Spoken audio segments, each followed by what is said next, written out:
Hello and welcome friends. Operating system का आज जो एल्गोरिदम हम लोग देखने वाले हैं वो है multi level queue scheduling algorithm. Previous lecture में हम लोगों ने राउंड रॉबिन एल्गोरिदम देखा है। आज हम देखेंगे मल्टी लेवल क्यू शेड्यूलिंग क्या होता है। सो कंटेंट्स क्या रहेंगे आज। सबसे पहले तो हम लोग देखेंगे what is multi level queue scheduling, MQS is what. Then example of multi level queue scheduling, एक शॉर्ट एग्जाम्पल हम लोग देखेंगे। उसके बाद advantages and the last content will be disadvantages of multi level queue scheduling. So without wasting any time let's move towards our first content which is what is multi level queue scheduling. So multi level queue scheduling किस तरह से work करता है, ये क्या होता है। देखिए, multi level queues are not an independent scheduling algorithm. See multi level queue scheduling is not an independent scheduling algorithm. मतलब जैसे FCFS हमने देखा, SJ अब देखा है, प्रायोरिटी शेड्यूलिंग देखा है, RR शेड्यूलिंग देखा है, इंडिपेंडेंट शेड्यूलिंग एल्गोरिदम से। लेकिन multi level queue scheduling is not an independent scheduling algorithm. इसको आप बाकी एल्गोरिदम्स के साथ में यूज़ कर सकते हो, that's why algorithm. Next point is they make use of other existing algorithms to group and schedule jobs with common characteristics। जिन जॉब्स के कैरेक्टरिस्टिक्स सिमिलर है, ऐसे सिमिलर जॉब्स का एक ग्रुप बनाया जाता है और हर एक ग्रुप को एग्जीक्यूट करने के लिए एक प्रॉपर शेड्यूलिंग एल्गोरिदम यूज़ किया जाता है। That's why multi level queue scheduling is not an independent scheduling algorithm. A multi-level queue scheduling algorithm partitions the ready queue into several separate queues। Multilevel queue scheduling क्या करता है, जो आपका ready queue है जिसमें रेडी टू एग्जीक्यूट जॉब्स आपने put up किए हैं, उस रेडी क्यू को सेवरल सेपरेट क्यूज में वो डिवाइड करता है। ठीक है, the processes are permanently assign to one queue. अभी जितनी भी प्रोसेसेस है, जितनी भी रेडी टू रन प्रोसेसेस है, सो all these processes are permanently assigned to one queue, generally based on some property of the process such as memory size, process priority and process types। memory size उस process का देख के, उस process की priority और उस process का type देख के हर एक प्रोसेस को किसी एक क्यू में परमानेंटली असाइन कर दिया जाता है। Each Q has its own scheduling algorithm.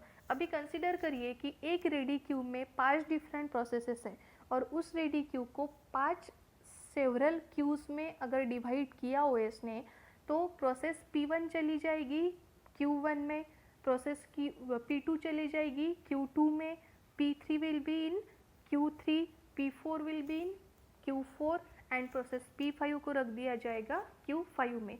और हर एक क्यू को एक सेपरेट शेड्यूलिंग एल्गोरिदम दे दिया जाता है। Q1 का एक खुद का शेड्यूलिंग एल्गोरिदम होगा, Q2 का खुद का शेड्यूलिंग एल्गोरिदम होगा।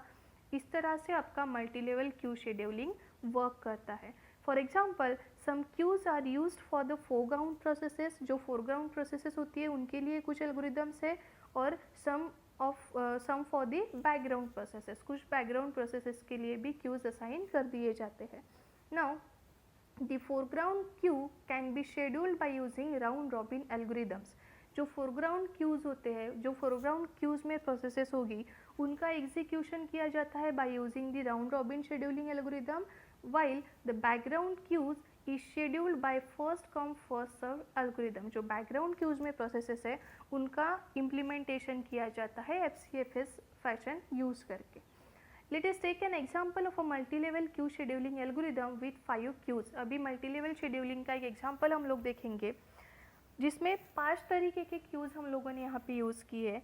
So the first Q is system process, next Q is interactive processes, next one is interactive editing processes, next one is batch processes and the last one is student processes. कुछ processes को हमने system process Q में डाल दिया, कुछ processes को interactive process के Q में डाल दिया, कुछ प्रोसेसेस को इंटरएक्टिव एडिटिंग प्रोसेसेस क्यू में डाल दिया, कुछ प्रोसेसेस को बैच प्रोसेसेस क्यू में डाल दिया, और रिमेनिंग प्रोसेसेस को हमने स्टूडेंट प्रोसेसेस क्यू में डाल दिया।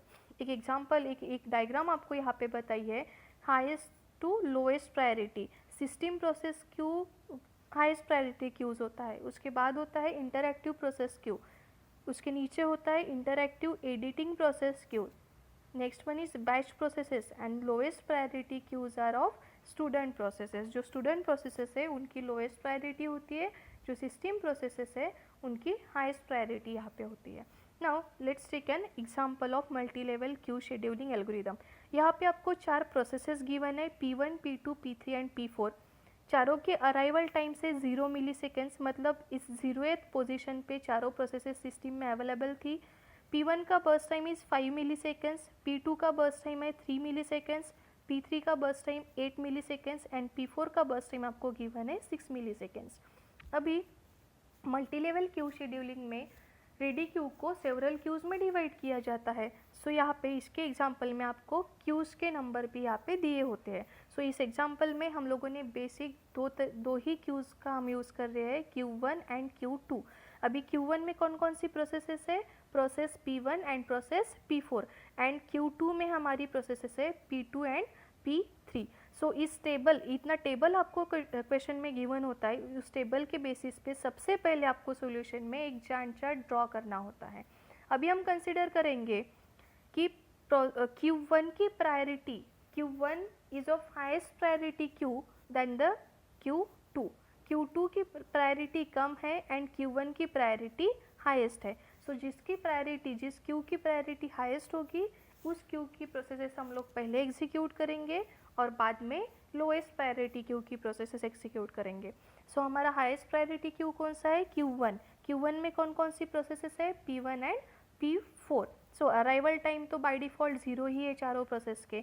सो सबसे पहले हम लोगों ने Q1 पे FCFS एल्गोरिदम यूज़ किया। अभी FCFS में सबसे पहली प्रोसेस हमने एग्जीक्यूशन के लिए ली P1 का बर्स्ट टाइम था 5 मिली सेकेंड्स। सो 0th पोजीशन पे P1 का एग्जीक्यूशन स्टार्ट किया और 5 यूनिट्स के लिए उसको एग्जीक्यूट किया। इस 5th पोजीशन पे P1 का एग्जीक्यूशन कंप्लीट हो गया। नाउ Q1 की दूसरी प्रोसेस कौन सी है, P4। सो जैसे ही P1 का एग्जीक्यूशन 5th पोजीशन पे ख़त्म हो जाता है, वहाँ पे हम लोग P4 का एग्जीक्यूशन स्टार्ट करेंगे और P4 का बर्स्ट टाइम है 6 मिली सेकेंड्स। सो 5 + 6 11, इस 11th पोजीशन पे आपके P4 का भी एग्जीक्यूशन कंप्लीट हो गया। अभी Q1 का एग्जीक्यूशन आपने FCFS फैशन में किया, first come first serve fashion में। तो Q1 की दोनों प्रोसेसेस मतलब P1 और P4 का एग्जीक्यूशन यहाँ पे कंप्लीट हो गया। अभी Q2 को हम लोग एग्जीक्यूट करेंगे राउंड रॉबिन मैनर में, ठीक है। और राउंड रॉबिन का टाइम क्वांटम हम लोग कंसिडर करने वाले हैं 2 मिली सेकेंड्स, ठीक है। राउंड रॉबिन में टाइम क्वांटम का एक कॉन्सेप्ट होता है, अगर आपने प्रीवियस वीडियो लेक्चर देखा होगा तो।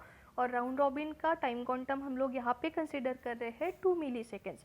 सो P1 और P4 का एग्जीक्यूशन कंप्लीट हो गया। अभी Q2 को एग्जीक्यूशन में लिया। Q2 में कौन कौन सी प्रोसेसेस है, process P2 and process P3। सो सबसे पहले आपने इस 11th पोजीशन पे जहाँ पे P4 का एग्जीक्यूशन ख़त्म होता है, सो Q2 की फर्स्ट प्रोसेस जो कि है P2, उसको एग्जीक्यूशन में लिया। टाइम क्वांटम राउंड रॉबिन में 2 यूनिट्स का दिया है। सो 11 + 2 13, सो 11 + 2 13, इस 13th पोजीशन तक आपने P2 को एग्जीक्यूट किया। P2 का टोटल बर्स्ट टाइम है 3 यूनिट्स। 3 यूनिट्स में से 2 यूनिट्स आपने यहाँ पे एग्जीक्यूट कर लिए। सो P2 का रिमेनिंग बर्स्ट टाइम हो जाता है आपका 1 यूनिट। अभी P2 का एग्जीक्यूशन हुआ। अभी Q2 में मतलब जो Q सेकेंड नंबर का है उसमें सेकेंड प्रोसेस कौन सी है, P3 का बर्स्ट टाइम है 8 यूनिट्स। सो 13 से लेके 2 तक, क्योंकि टाइम क्वांटम इज़ 2, सो 13 + 2 15, मतलब 15th पोजीशन तक आपने अभी P3 का एग्जीक्यूशन किया। अभी P2 का 1 मिली सेकेंड बर्स्ट टाइम रिमेनिंग है। सो फिर से 15 से लेके 15 + 1 16 पे P2 का एग्जीक्यूशन ख़त्म हो गया।